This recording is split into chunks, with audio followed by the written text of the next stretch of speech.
ಮಂಡ್ಯ ಜಿಲ್ಲೆ ಕರಗೋಡು ಅನ್ನುವಂಥ ಹಳ್ಳಿಯಲ್ಲಿ ತೀವ್ರತರವಾದಂಥ ಘರ್ಷಣೆ ಪ್ರಾರಂಭ ಆಗಿದೆ.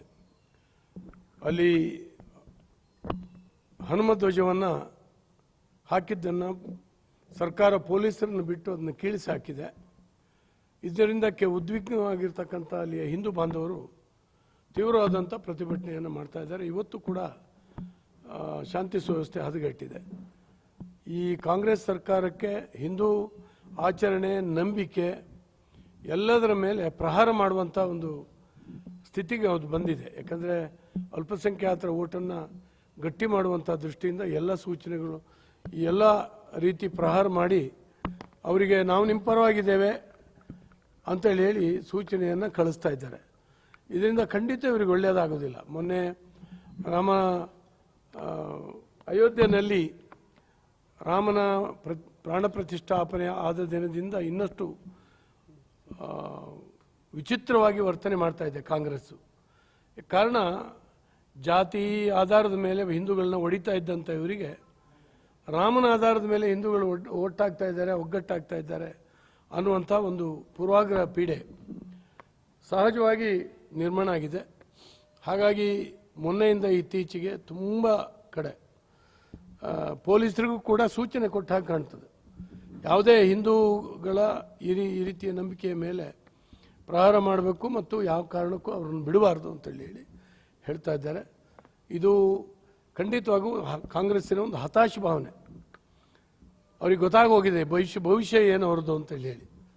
ಆದ್ದರಿಂದ ಈ ಹತಾಶ ಭಾವನೆಯಿಂದ ಅವರು ಪೊಲೀಸರನ್ನು ಉಪಯೋಗಿಸಿ ಜನರ ಮೇಲೆ ಬಹಳ ಹಿಂಸೆ ಕೊಡುವಂಥ ಒಂದು ಪ್ರಯತ್ನ ಮಾಡಿದ್ದಾರೆ. ಇದನ್ನು ರಾಜ್ಯದಾದ್ಯಂತ ಈ ಪ್ರತಿಭಟನೆಗಳು ಮುಂದುವರಿಯುತ್ತೆ ಅನ್ನುವಂಥದ್ದು ನನ್ನ ಭಾವನೆ. ಉದ್ದೇಶಪೂರ್ವಕವಾಗಿ ಸರ್, ಬೇರೆ ಏನಿರುತ್ತೆ ಇದರಲ್ಲಿ? ಏನಲ್ಲಿ ಖಾಸಗಿ ಜಾಗದಲ್ಲಿ ಅಲ್ಲಿ ಇದನ್ನ ಹನುಮನ್ ಧ್ವಜ ಹಾರಿಸಿದ್ರೆ ಇವ್ರಿಗೆ ಏನು ತೊಂದರೆ ಆಗಲಿ ಸರ್? ಸರ್ಕಾರಿ ಜಾಗವೇ ಇರಲಿ, ತೆಗಿಸ್ಬೇಕಾಗಿತ್ತು. ಪರ್ಮಿಷನ್ ತೊಗೊಂಡಿದ್ದಾರೆ,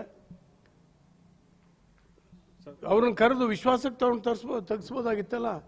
ಏಕಾಏಕಿ ಹೋಗಿ ಇವರೇ ತೆಗೆಯೋದು ಸಹಜವಾಗಿ ಕೆರಳಿದೆ. ಇವರ್ಯಾಕೆ ಕಿತ್ತಾಕ್ಬೇಕು? ಈಗ ಊರಿನಲ್ಲಿ ಮರದ ಮೇಲೆ, ಲೈಟ್ ಕಂಬದ ಮೇಲೆ ಹಸಿರು ಧ್ವಜ ನೇತಾಡ್ತಾ ಇದೆ, ಮುಸ್ಲಿಂ ಧ್ವಜ. ಎಲ್ಲಿ ತೆಗ್ದಿದ್ದಾರೆ ಇವರು? ರಾಜ್ಯದಾದ್ಯಂತ ತೆಗ್ದಿದ್ದಾರೆ. ಹಿಂದೂಗಳ ನಂಬಿಕೆಗಳು, ಭಾವನೆಗಳು ಅಂತ ಹೇಳಿದ್ರೆ ಇಷ್ಟು ರೀತಿಯಿಂದ ಒಂದು ತಾತ್ಸಾರ, ನಗಣ್ಯ ಮಾಡುವಂಥ ಒಂದು ಪ್ರವೃತ್ತಿ ಏನಿದೆ, ಇದು ಸಹಜವಾಗಿ ಆ ಭಾಗದ ಜನರನ್ನು ಕೆರಳಿಸಿದೆ. ಬಹುಶಃ ಇಡೀ ರಾಜ್ಯದಾದ್ಯಂತ ಇದರ ಒಂದು ಬಿಸಿ ಹರಡುತ್ತೆ ಅಂತೇಳಿ ನಾನು ಖಂಡಿತ ಸರ್ ನಾನು ಹೇಳ್ತೇನೆ.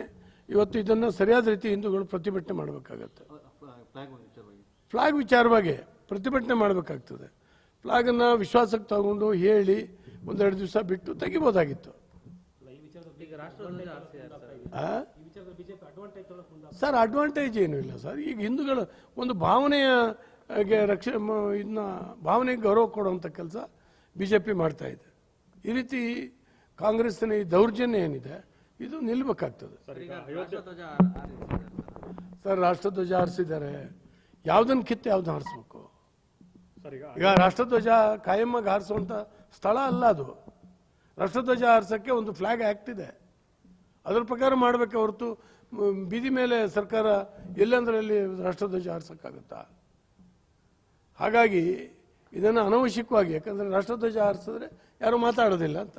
ಸರ್ ಈಗ ಅಯೋಧ್ಯೆಯಲ್ಲಿ ರಾಮ ಮಂದಿರ BJPಯಿಂದ ಆಗಿದೆ, ಹಾಗಾಗಿ ಅದ್ರ ಕೌಂಟರ್ ಏನಾರು ಶುರು ಮಾಡಿದ್ದಾರೆ ಸರ್? ಈಗ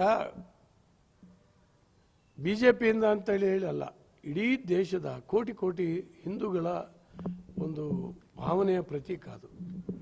ರಾಷ್ಟ್ರದ ಏಕತೆ, ಸಮಗ್ರತೆಯನ್ನು ಸಾರುವಂಥ 500 ವರ್ಷಗಳ ಹಿಂದೆ ಈ ರಾಷ್ಟ್ರಕ್ಕೆ, ಹಿಂದೂ ಧರ್ಮಕ್ಕಾದಂಥ ಅಪಮಾನದಿಂದ ಕಳಚಿಕೊಂಡಿರ್ತಕ್ಕಂಥ ಒಂದು ರಾಮ ಮಂದಿರ, ಅದು ಸಾಮಾನ್ಯ ಮಂದಿರ ಅಲ್ಲ. ಹಾಗಾಗಿ ಸಹಜವಾಗಿ ಊರುಗಳಲ್ಲಿ ಆ ಭಾವನೆಗಳು ನಿರ್ಮಾಣ ಆಗಿದೆ. ನಾನೊಬ್ಬ ಹಿಂದೂ ಅನ್ನೋದಕ್ಕೆ ಹೆಮ್ಮೆ ಪಡ್ತಾ ಇದ್ದಾರೆ. ಇವತ್ತು ಪಾದಯಾತ್ರೆ ವೇಳೆ ಕೂಡ ಇವತ್ತು ಘರ್ಷಣೆ ಆಗಿದೆ, ಲಾಠಿ ಚಾರ್ಜ್ ಆಗಿದೆ ಇವತ್ತು ಪಾದಯಾತ್ರೆ ವೇಳೆ. ಅದೇ ಗೊತ್ತಾಗಿದೆ. ಹಾಗಾಗಿ ಇದು ಇಡೀ ರಾಜ್ಯಕ್ಕೆ ಹಬ್ಬುತ್ತೆ. ಇದನ್ನು ಸಹಜವಾಗಿ ನಾವು ಪ್ರತಿಭಟನೆ ಮಾಡ್ತೇವೆ.